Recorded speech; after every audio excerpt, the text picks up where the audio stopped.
అండి అందరికీ. పొయ్యి మీద ఒక గిన్నె పెట్టుకొని ఫ్రాన్స్ వేసుకొని, ఒక స్పూన్ సాల్ట్, ఒక స్పూన్ పసుపు వేసుకొని 1 నిమిషం అటు పెట్టి ఉడుకుతూ ఉండగా అప్పుడు ఆ నీరంతా వంపేసుకోవాలండి.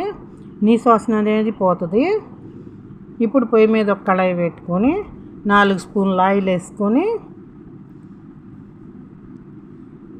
2 రెమ్మల కరివేపాకు వేసుకొని 2 ఆనియన్స్, మీడియం సైజ్ ఆనియన్స్ సన్నగా కట్ చేసి పెట్టుకొని వేసుకున్నాను.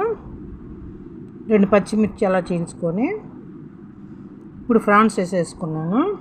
1 కేజీ.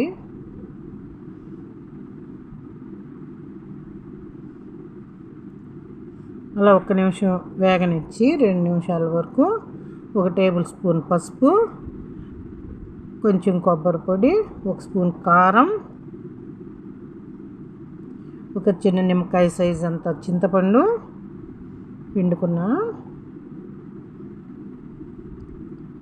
కొంచెం ఉడికిన తర్వాత మూతపెట్టి అట్లా కొంచెం ఉడికిన తర్వాత అప్పుడు 1 టేబుల్ స్పూన్ అల్లం వెల్లుల్లి పేస్ట్, గరం మసాలా 1 స్పూన్, కొబ్బరి పొడి ఫైనల్గా రెడీ అండి.